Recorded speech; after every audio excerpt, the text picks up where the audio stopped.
الحمد لله رب العالمين، والصلاة والسلام على سيد الأنبياء والمرسلين وعلى آله وأصحابه أجمعين، أما بعد. فقد قال الله تبارك وتعالى في القرآن المجيد والفرقان الحميد: فأعوذ بالله من الشيطان الرجيم، بسم الله الرحمن الرحيم. ومن يطع الله والرسول فأولئك مع الذين أنعم الله عليهم من النبيين والصديقين والشهداء والصالحين وحسن أولئك رفيقا، ذلك الفضل من الله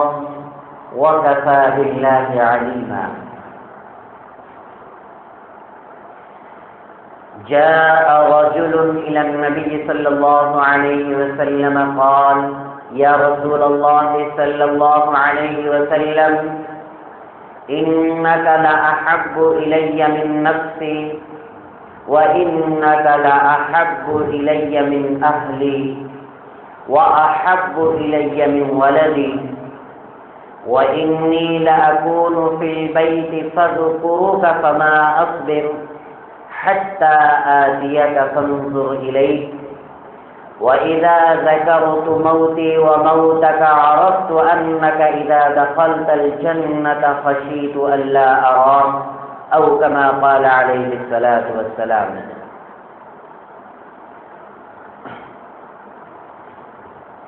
میرے محترم بزرگوں اور قابل احترام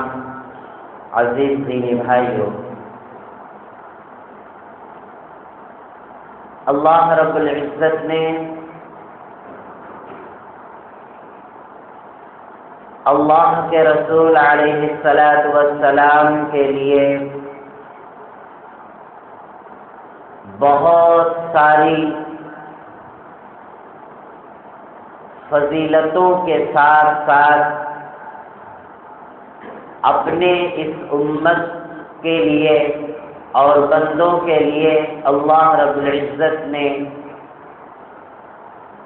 بہت سارے احسانات فرمائے ہیں. حضور علیہ الصلاۃ والسلام کی ذات اقدس اور آپ کے بابرکت تذکرے اللہ تعالی نے اس کے قرآن مجید میں صراحتاً ارشاد فرمایا کہ اے میرے حبیب، ہم تمہارے تذکرے کو اور تمہارے نام کو رہتی دنیا تک لوگوں کے زبانوں پر ہم چڑھا دیں گے، اور وہ آپ کو یوم قیامت تک اسی طرح یاد کرتے رہیں گے. تو واقعی میں آج سے تقریباً 1450 برس حضور علیہ الصلاۃ والسلام کو اس دنیا میں آئے اور رخصت ہو کر کے چلے گئے. اتنا عرصہ گزرنے کے بعد حضور صلی اللہ علیہ وسلم کا جو نام تھا، آپ کا جو تذکرہ تھا، آپ کا جو لایا ہوا دین تھا، بحمد اللہ آج بھی اسی طرح چل رہا ہے اور انشاءاللہ روز قیامت تک چلتا رہے گا. دشمنان اسلام اور مسلمانوں کے دشمن اسی طرح اس دنیا کے اندر پیدا ہوتے رہیں گے اور اس دین کو جس کو رسول اکرم صلی اللہ علیہ وسلم کے ذریعے سے ہم سب کو ملا ہے، اس کو مٹانے کی بھی کوشش کرتے رہیں گے، لیکن انشاءاللہ اس دین کے اوپر ذرہ برابر کوئی فرق پڑنے والا نہیں۔ کیوں؟ اس لیے کہ یہ آخری دین ہے، یہ آخری مذہب ہے،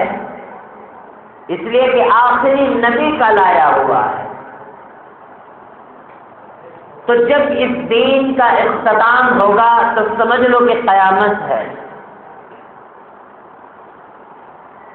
چونکہ اگر کوئی نبی آنے والا ہوتا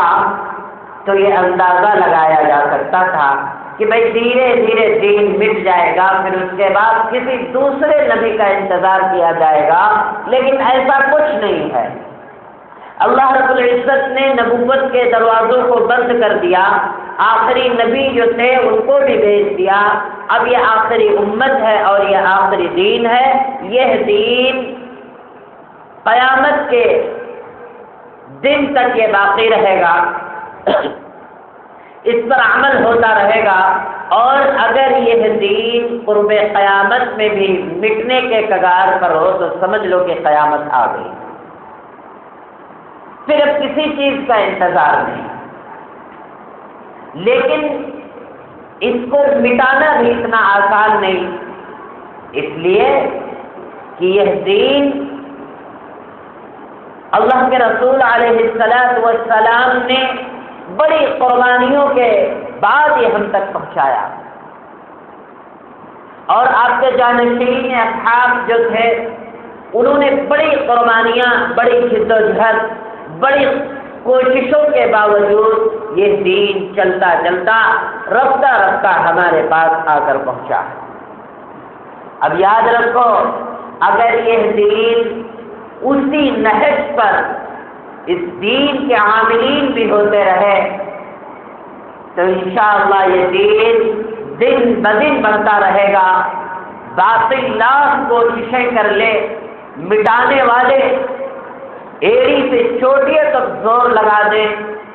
لیکن دین اسلام کا ایک ذرہ برابر کچھ بگاڑ نہیں سکتے، اس لیے کہ یہ دین اس مذہب، اس شریعت کا نام ہے کہ جس کی بقا کے لیے ایمان والا، یعنی اس دین کو ماننے والا اپنی جان کی بھی قربان نہیں، اپنی جان کی بھی پرواہ نہیں کرتا، اپنے مال کی بھی پرواہ نہیں کرتا، اپنے اہل و عیال کی بھی قربت جو ہے خیال نہیں کرتا، بلکہ ہر چیز میں اس دین کو مقدم رکھتا ہے۔ اور جس شریعت میں یہ ہو کہ سب سے اہمیت کی چیز اس کی شریعت ہے، اس کا دین ہے، اس کا مذہب ہے، تو یاد رکھو وہ دین، وہ مذہب کبھی دنیا سے مٹ نہیں سکتا، کبھی نہیں ختم ہو سکتا۔ اس لیے کہ انسان جب بھی یہ محسوس کرے گا کہ ہمارے دین کے خلاف باطل طاقتیں کھڑی ہو رہی ہیں اور اس کو مٹانے کی اور اس کو بدنام کرنے کی کوشش کر رہی ہیں، تو یہ انسان کھڑا ہوگا، وہ ایمان والا کھڑا ہوگا، وہ اللہ اور اللہ کے رسول علیہ السلام کا ماننے والا کھڑا ہوگا اور اس کا مقابلہ کرے گا، چاہے وہ جانی مقابلہ ہو، چاہے مالی مقابلہ ہو، یا اسی طرح دیگر مقابلات ہوں، کسی بھی طرح کے وہ پیچھے قدم نہیں بڑھائے گا، بلکہ اپنی دین کے حفاظت کے لیے مقدم رہے گا۔ اور جہاں انسان سست پڑ گئے، جہاں انسانوں کے اندر دینی بیداری گم ہو گئی، انسانوں کی دلوں سے دینی حمیت ختم ہو گئی، وہاں تو باطل طاقتیں اپنے قدم کو جماتی ہیں اور اس دین کو مٹانے کے لیے طرح طرح کی کوششیں کرتی ہیں۔ میرے دوستو، آج کے دور میں دیکھنا ہے، آج کے دور میں دیکھنا ہے جہاں ہر طرف دشمنان اسلام اپنے سر کو اٹھاتے ہوئے چلے جاتے ہیں، اور جو ہمارا دین دنیا کا سب سے صاف و شفاف، سب سے احسن و اعلیٰ دین ہے، اس دین کو نیچا دکھانے کی کوشش کرتے ہیں۔ تو مسلمانوں کو کھڑا ہونا چاہیے اور حضور علیہ السلام کی اطاعت اور اللہ کے احکام کو مان کر عملی اس کا نمونہ اپنے آپ کے اندر اتار کر یہ دکھا دینا چاہیے کہ اے ظالموں، اے باغیوں، تم جس دھرم اور جس مذہب، جس دین پر تم انگلی اٹھاتے ہو، آؤ ہم کو دیکھو، ہمارے ساتھیوں کو دیکھو، اور ہمارے نبی کی زندگی کو دیکھو، اور ہمارے نبی کے اصحاب کی زندگی کو دیکھو، پھر ہمارے اس دین اور اس پاکیزہ مذہب کے بارے میں اپنی زبان کھولنے کی جرات کرو۔ لیکن میرے دوستو، یہ دیکھا جاتا ہے کہ ہماری کمزوریاں ہمارے دین کی بدنامیاں بن رہی ہیں، ہمارے دین کے اوپر ایک کلنک لگنے کی بات کی جا رہی ہے، اس لیے کہ نام نہاد مسلمان اس بات کو اپنے اندر اتارتا نہیں ہے کہ ہمارے نبی کی اطاعت کیا ہے اور اللہ کے احکام کیا ہیں، ہماری زندگی کس ڈگر پہ جا رہی ہے، کون سا راستہ اپنائے ہوئے چل رہی ہے۔ میرے دوستو، آج اس بات کا فکر ہمارے دل سے نکل چکا ہے، اور جب ہمارا دل اس بات کو بھول گیا ہے، اسی لیے آج باطل طاقتیں ہمارے اس مذہب کے اوپر، جو سب سے اعلیٰ و عرفہ مذہب ہے، اس پر لوگ غلط طریقے سے زبان درازیاں کر رہے ہیں۔ اس کا خمیازہ کون بھگتے گا؟ اگر ہم اور آپ اس کی فکر نہیں لیں گے تو میرے دوستو، کل قیامت کے دن اگر اللہ رب العزت میں میدان محشر میں پوچھ لے گا کہ اے میرے خدا بندے، بتا تیرے دور کے اندر تیرے غلط کرتوتوں کی بنیاد پر ہمارے اس دین کو اور ہمارے پیارے حبیب صلی اللہ علیہ وسلم کے ہاتھوں سے جو دین تجھ تک پہنچایا تھا، تو نے اس کو کسے پشت ڈالا اور اپنے دین کے اوپر ایک بوجھ بن کر کے اس کی بدنامی اور اس کے غلط طریقے کی تیری رویوں بند کر کے تو نے اپنے دین کو بدنام کیا۔ میرے دوستو، اس کا کیا جواب ہوگا ہمارا؟ اس لیے آج اللہ رب العزت نے یہ زندگی دی ہے، یہ موقع دیا ہے، یہ اچھا کچھ کرنے کا اللہ نے ہمارے ہاتھ میں وہ صلاحیت بھی دی ہے، تو ہم کو اس کو اپنانا چاہیے۔ کسی طرح سے کوئی ہماری ذات سے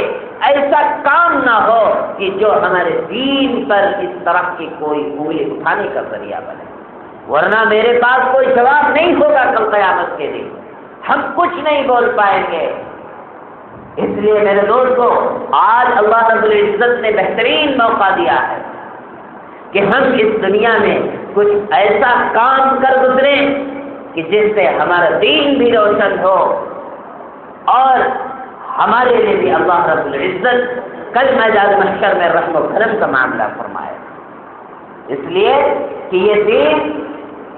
ایسا نہیں، یہ دین محبتوں سے پھیلا ہے، اور صحابہ کرام نے اس محبت کو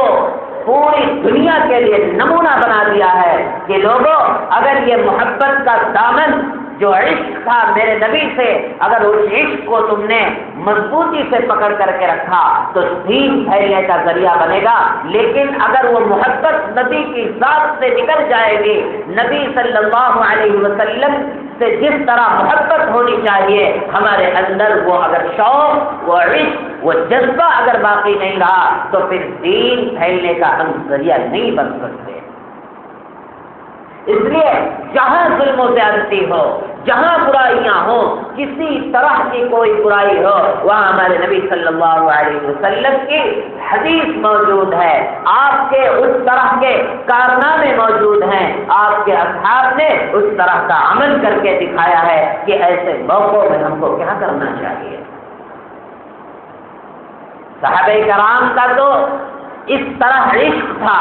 اس طرح محبت تھی کہ آپ کو بغیر، آپ کی زیارت کے بغیر ان کو چین نہیں ہوا کرتی تھی۔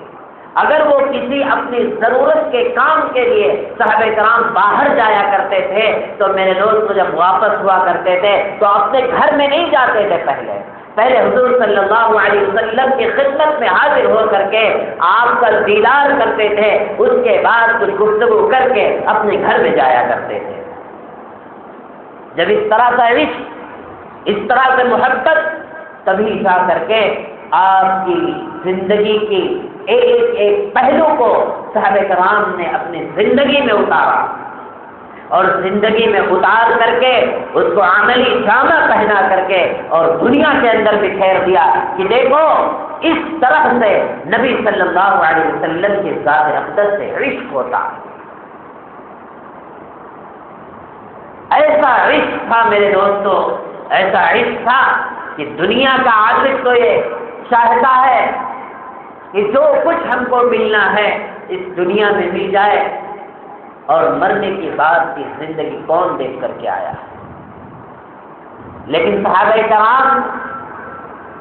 یہ فکر مند رہتے تھے کہ رسول اکرم صلی اللہ علیہ وسلم کی زیارت، آپ کی رفاقت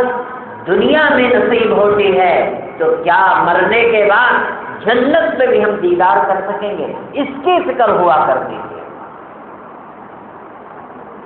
حدیث پاک کے اندر آتا ہے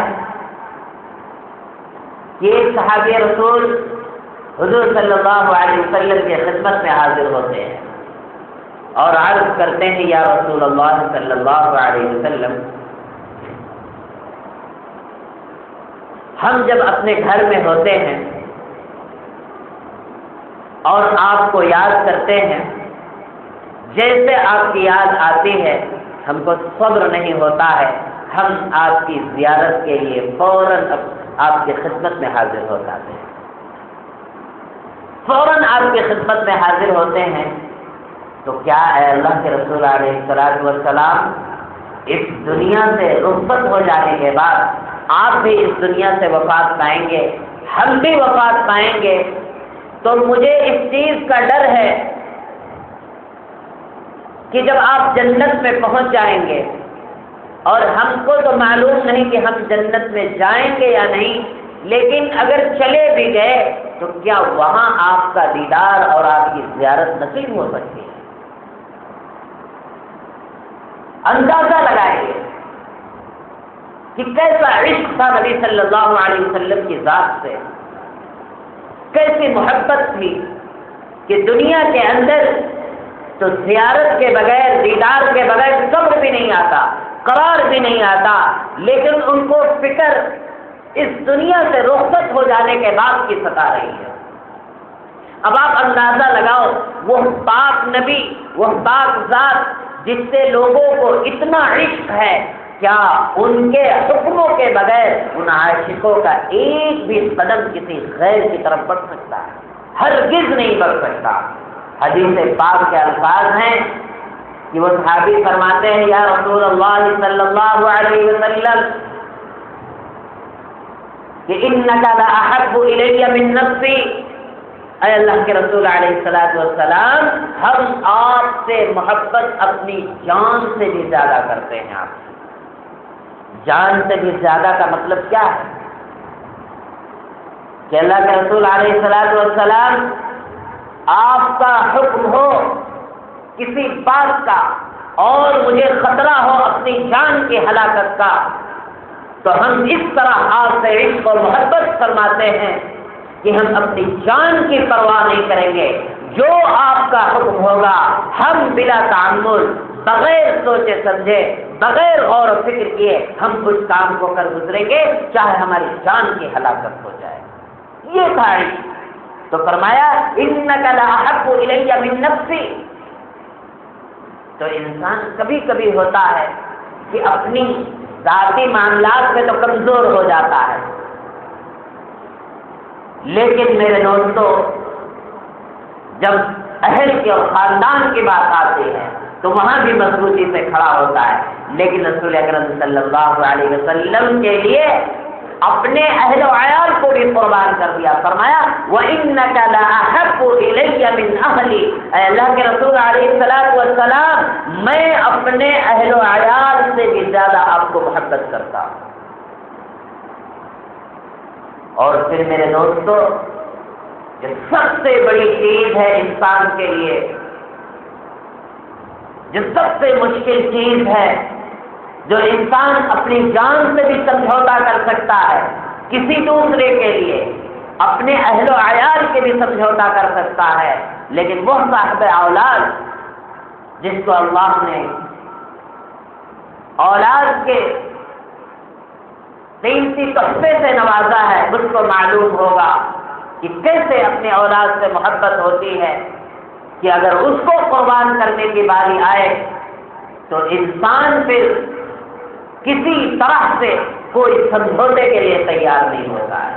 لیکن وہ صحابی رسول کہتے ہیں وَإِنَّكَ لَأَحَبُّ إِلَيَّ مِنْ وَلَدِي، اے اللہ کے رسول علیہ الصلوۃ والسلام، میں اپنی اولاد سے بھی زیادہ آپ کو محبت کرتا ہوں.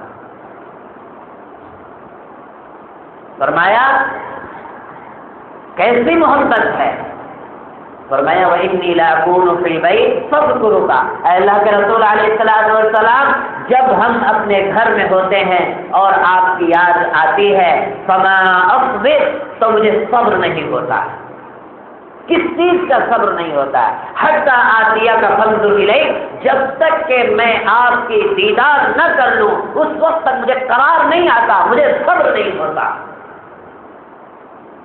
اور اللہ کے رسول علیہ الصلوۃ والسلام، یہ تو گھر کی بات ہو گئی کہ ہم اپنے گھر میں ہیں، آپ کے لیے معلوم ہوا کہ آپ بھی اپنے گھر میں تشریف فرما ہے، ہمیں یاد آئی، ہم فوراً آپ کے پاس دوڑے ہوئے چلے آئے، اپنی نظروں کو قرار دیا، اپنے دل کو سکون دیا، آپ کو دیدار کر کے پھر ہم واپس چلے گئے. لیکن اللہ کے رسول علیہ الصلوۃ والسلام، اس سے بھی بڑی چیز کا مجھے خوف ہے.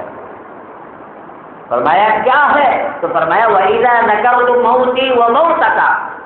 کہ اللہ کے رسول صلی اللہ علیہ وسلم، جب میں اس چیز کو یاد کرتا ہوں کہ آپ بھی اس دنیا سے ایک نہ ایک دن رخصت فرما جائیں گے، آپ ہم لوگوں کے نظروں سے پردہ فرما جائیں گے اور ہم بھی اس دنیا سے مر کر کے چلے جائیں گے.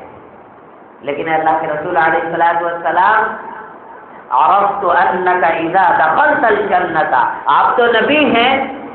آپ تو جنت کے اعلیٰ مقام پر فائز ہوں گے، انبیاء اور رسل کے پاس ہوں گے. اے اللہ کے رسول، ہم تو آپ کے خادم ہیں، پتہ نہیں جنت میں جاتے ہیں یا نہیں، لیکن اگر چلے بھی گئے تو پتہ نہیں جنت کے کون سے کونے میں پڑے ہوئے ہوں گے، اور آپ کو اگر دیدار کے لیے ہم بے چین ہوں گے تو اتنی بڑی جنت ہم کیسے آپ کا دیدار کر پائیں گے.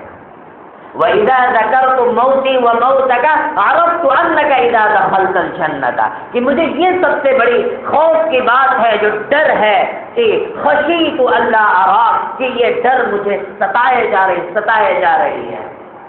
کہ دنیا میں ابھی زندگی ہماری ہے، آپ کی ہے، آپ کے لیے اگر میرا دل بے چین ہوتا ہے ہم آپ کی زیارت کر لیتے ہیں، آپ کا دیدار کر لیتے ہیں، لیکن مرنے کے بعد جنت میں کیسے دیدار کر پائیں گے. اللہ کے رسول علیہ الصلوۃ والسلام نے جب اس رشت کی بات کو سنا، آپ خاموش رہے، کوئی جواب نہ دیا. اتنے میں حضرت جبریل علیہ الصلوۃ والسلام حاضر ہوتے ہیں. اللہ رب العزت قرآن مجید کی آیتوں کا نزول فرما دیتا ہے، وہ صحابی رسول کی اس بات پر. آپ اندازہ لگاؤ، ہمارے کہنے میں، آپ کے سننے میں تو بات ہلکی ہو سکتی ہے، لیکن جس موقع پر یہ بات کہی گئی ہوگی میرے دوستو، وہ موقع کا آپ اندازہ لگائیے کہ کیسی محبت ہے رسول اکرم صلی اللہ علیہ وسلم کی ذات افضل. اللہ تبارک و تعالی نے حضرت جبریل علیہ السلام کو قرآن مجید کی آیتوں کو لے کر کے بھیجا اور کہا کہ جاؤ میرے نبی کو یہ حکم فرما دو اور ان تک یہ اطلاع پہنچا دو کہ اگر کوئی ایسا بندہ ہے جو سچے معنوں میں اپنے نبی سے محبت کرتا ہے، ان کی اطاعت کرتا ہے، ان کی فرمائی ہوئی ہر بات کو اپنے سر اور آنکھوں سے سجا کر کے رکھتا ہے، تو اس کے لیے یہ خوشخبری سنا دو کہ وہ جنت بھی ان کا دیدار کر سکے گا۔ اللہ تعالیٰ نے وہ قرآن مجید کی آیت کریمہ کو نازل فرمایا وَمَن يُطِعِ اللَّهَ وَالرَّسُولَ، کہ جس نے اللہ کے اور رسول اللہ صلی اللہ علیہ وسلم کی اطاعت کی۔ ہمارے یہاں بھی عاشق ہیں، عاشق رسول ہیں، کون نہیں جانتا ہے، لیکن ان عاشق رسول سے جمعہ کے بھی نماز پڑھنے میں جو کلیجہ پھٹتا ہے ان کا، اگر کسی طرح بیچارے آتے بھی ہیں تو 2 رکعت نماز پڑھ کر کے ایسا لگتا ہے کہ ان کے سامنے کوئی زہریلا سانپ بیٹھا ہوا ہے جو جلدی سے اگر مسجد سے نہ بھاگے تو وہ ہم کو ڈس لے گا، ایسے بھی عاشق رسول ہے۔ میرے دوستو، عشق اتنا آسان نہیں ہے، یہ کوئی عشق مزاجی نہیں ہے کہ ہم گلی اور کوچے میں چل کے عشق کر رہے ہیں، ترانے گا رہے ہیں۔ میرے دوستو، اس نبی صلی اللہ علیہ وسلم کی ذات سے عشق کرنے میں لوگ اپنی گردنوں کو کٹا کر رکھے ہیں، عورتوں نے اپنے شوہروں کو شہید کروایا ہے، اپنے بچوں کو میدان جنگ کے اندر اللہ کے رسول علیہ الصلوۃ والسلام اور اللہ تبارک و تعالیٰ کی ذات کے لیے قربان کیا ہے، اور ہم سے نمازیں نہیں ہو رہی ہیں۔ ہم سوچتے ہیں یا رسول اللہ کا نعرہ لگا لیں گے تو ہمارے سارے مسائل اللہ تعالیٰ دیکھ رہا اور خوش ہو جائے گا، اور ہمارے جھنڈے پٹاخے لہرانے کے اللہ تعالیٰ خوش ہو کر کے ہم کو جنت میں صدیقین، شہداء اور صالحین کے ساتھ حشر کرے گا۔ ایسی جو ہے سوچ رکھنے والوں کے لیے بھی آسان ہے کہ دین کو اتنا ہلکا سمجھ رہے ہو کہ ہم گلیوں میں، سڑکوں میں نعرے لگائیں، ہمارے زندگی میں کوئی عمل ایسا نبی کی ذات کا نہ ہو تو یہ ہمارے دین کی اوپر ایک دھبا لگنے کی بات ہو جائے گی، اور اسی کی بنیاد پر ہمارے دین کی تمام کمزوریاں آج باطل طاقتوں نے پکڑ کر کے اچھال کر کے رکھ دیا ہے، اور کہا کہ بھائی تم تو کہتے ہو کہ تمہارے دین میں یہ پاکیزگی ہے، لیکن ہم تو یہ دیکھ رہے ہیں۔ کون نہیں جانتا آج کیا ہو رہا ہے؟ کیوں؟ یہ ہمارے اعمال کی بنیاد ہے، ہمارے کرتوت کی بنیاد ہے کہ ہم نے اپنے کرتوت سے یہ ثابت کر کے دکھایا کہ ہم کس طرح عاشق رسول ہیں۔ وہ صحابی رسول کی ذات کو دیکھو، وہ کہتے ہیں کہ دنیا میں تو دیدار کی ضرورت ہوتی ہے، مجھے قرار نہیں تو میں آپ کی دیدار تو کر لوں گا اللہ کے رسول، لیکن مرنے کے بعد جنت میں اگر پہنچ بھی گئے تو وہاں میرے دیدار کس طرح ہوں گے، وہاں اگر میں تڑپوں گا تو کیسے آپ کی زیارت کروں گا۔ اللہ رب العزت نے اس بات پر خوش ہو کر کے فرمایا وَمَن يُطِعِ اللَّهَ وَالرَّسُولَ، جس نے اللہ کی اطاعت کی، رسول اکرم صلی اللہ علیہ وسلم کی اطاعت کی، اطاعت کے بعد فَأُولَٰئِكَ مَعَ الَّذِينَ أَنْعَمَ اللَّهُ عَلَيْهِمْ مِنَ النَّبِيِّينَ وَالصِّدِّيقِينَ وَالشُّهَدَاءِ وَالصَّالِحِينَ وَحَسُنَ أُولَٰئِكَ رَفِيقًا۔ اللہ تعالیٰ نے صرف نبیوں کی زیارت کے بارے میں نہیں فرمایا، بلکہ یہ فرمایا کہ دنیا میں بھی کچھ ایسے لوگ ہوں گے جس کی چاہت تم رکھتے ہوگے اللہ والوں کی، یا اس طرح تمہارے نظروں کے سامنے شہداء کی چیزیں ہوں گی کہ تم نے سنا ہوگا کون ہے حضرت امام حسن و حسین، کون ہے حضرت امیر حمزہ، اور کون ہے حضرت عمر، تمام شہداء کا ہم نام سنتے ہیں تو یہ تمنا ہوتی ہے کہ ہم نے صرف ان کا نام کتابوں میں پڑھا ہے، علماء کرام سے پڑھا ہے، لیکن اگر جنت میں پہنچ گیا تو کیا میں ایسے لوگوں کی زیارت کر سکتا ہوں؟ انسان کے دل میں تمنا ہے، لیکن جو دین سے دور اس کو یہ کیا معلوم کہ حضرت عمر کون ہے، حضرت امیر حمزہ کون ہے، حضرت امام حسن کون ہے، جس کے لیے انسان اپنے آپ کو کوٹتا ہے، سینوں پر چھریاں چلاتا ہے اور اپنے پیٹ کو زخمی کرتا ہے، لیکن ان بیوقوفوں کو یہ معلوم نہیں کہ یہ عشق کا سچا طریقہ نہیں ہے۔ عشق کا سچا طریقہ وہ ہے کہ امام حسن کی اطاعت کو کریں۔ آپ نواسے رسول ہیں، آپ نے اپنی زندگی کو کس ٹریک پہ لے جا کر کے لوگوں کے لیے نصیحت دی ہے، وہ تو اپنائیں۔ سینہ کوٹنے سے اور اپنے آپ کو زخمی کرنے سے کیا حاصل ہو سکتا ہے؟ یہ تو اپنے ذات کے اوپر عذاب ہے۔ اللہ تعالیٰ فرماتا ہے کہ یہ بدن جو تمہارا ہے یہ دراصل تمہارا نہیں، یہ تو میرے لیے میں نے تم کو دیا ہے، تم اپنے زندگی میں مرتے دم تک اس بدن کی حفاظت کرو، اپنی ذات سے تم اس بدن کو کوئی تکلیف نہ پہنچا لو۔ اسی لیے خودکشی کرنے والے کو اتنا بڑا جرم دیا ہے اللہ رب العزت نے کہ اگر کوئی خودکشی کر کے مرتا ہے تو اس کے اوپر جہنم کی آگ اس کے اوپر مسلط کر دی جائے گی، اور جس معاملات میں وہ خودکشی کرے گا، چاہے وہ پھانسی لگا کر کے ہو، آگ میں جل کر کے ہو، یا اور دیگر ہلاکت کی بات ہو، اللہ تعالیٰ قیامت تک اس کو اسی حال میں عذاب دیتے رہیں گے کہ پھانسی میں لٹکا ہے، یا آگ میں جل رہا ہے، یا ٹرک آ کے اس کو کچل رہی ہے، یا ٹرین میں کٹ رہا ہے، جیسے بھی خودکشی کے راستے ہیں ہر وہ عذاب اللہ رب العزت اس کو دیتا رہا۔ کیوں؟ اس لیے فرمائیے بدن، یہ جسم جو میں نے دیا ہے اس کا تو مالک نہیں ہے، اس کا تو محافظ ہے۔ اللہ نے فرمایا ان اللہ اشترى من المؤمنین انفسهم واموالهم بان لهم الجنہ، یہ جان، یہ مال، یہ عزت و آبرو یہ تیری نہیں ہے، دراصل تجھے اس کا جو ہے محافظ بنایا ہے میں نے، کہ جا دنیا میں اس کی حفاظت کر، ہاں اللہ کے راستے میں اگر اس چیز کو ہلاک کرنے کی ضرورت ہو تو ہلاک کر کے آ جا، پھر میرے سامنے اس کا اپنی عزت کا بدلہ لے۔ لیکن میرے دوستو یوں ہی نہیں، یہ عشق اور محبت چلتی ہے کہ انسان نام میں اپنے آپ کو، ارے بھائی کام میں خرچ کرو، کام میں کہ اللہ اس سے کیا چاہتا ہے۔ تو اللہ نے فرمایا اولئک مع الذین انعم اللہ علیہم، کہ جس نے اللہ کی اطاعت کی، اطاعت کا مطلب ہوتا ہے کہ اس کی ذات کے جتنے بھی احکامات نافذ ہوتے ہیں ہم پورے مکمل طور سے عمل کرنے والے ہوں۔ اگر ہماری ذات سے کچھ گناہ ہوتا ہے تو اس کے لیے فوراً توبہ اور استغفار کریں۔ اولئک، یہی وہ لوگ ہیں انعم اللہ علیہم، کہ ان کے لیے اللہ تعالیٰ نے انعام کل میدان محشر میں دے گا، کل جنت میں گا۔ فاولئک مع الذین انعم اللہ علیہم من النبیین والصدیقین والشہداء والصالحین، کہ ان کا حشر اور ان کے رفاقت اللہ تعالیٰ یہ دے گا کہ وہ انبیاء کرام علیہ السلام کی بھی زیارت کریں گے، اور شہداء کی بھی زیارت کریں گے، اور نیک لوگوں کی بھی زیارت کریں گے، اور اس طرح صدیقین کی بھی زیارت کریں گے۔ کیوں؟ اس لیے کہ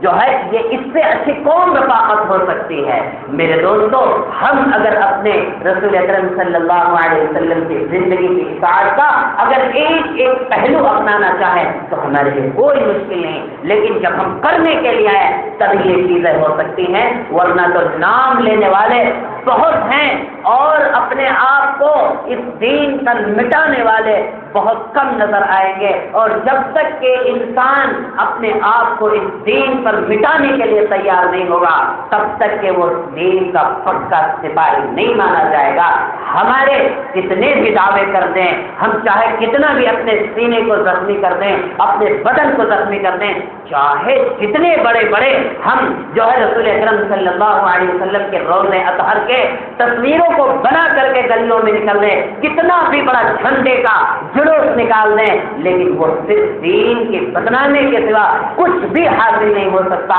حاصل اگر ہے تو وَمَن يُطِعِ اللَّهَ وَالرَّسُولَ، اس کے علاوہ قرآن نے تیسری چیز کوئی اجازت نہیں دی ہے، اور جب تک کہ ہم سچے اس پر عمل کرنے والے نہیں ہوں گے تب تک کہ ہم سچے عاشق رسول اور عشق رسول میں اپنے آپ کو کھپانے والا نہیں پائیں گے۔ اگر یہ زندگی میں ہم نے نہیں اپنایا تو بہت بڑے خسارے کا سامنا کرنا پڑے گا۔ آج اللہ نے دین کی زندگی دی ہے، اس کی قدر کریں اور سچے معنوں میں اطاعت رسول اور اطاعت اللہ، جو اللہ کی اطاعت ہے اس کو اپنی زندگی میں اپنائیں۔ اگر اپنا لیا تو کامیاب ترین زندگی، ورنہ آج ہی سے اللہ کے سامنے ہم روئیں، گر گرائیں کہ کچھ تھوڑی بہت ہم کو بھی اطاعت رسول اور اللہ کے احکام کی پابندی ملے۔ اللہ سے دعا ہے اللہ تعالیٰ ہم سب کو کہنے سننے سے زیادہ عمل کی توفیق عطا فرمائے۔ تو آپ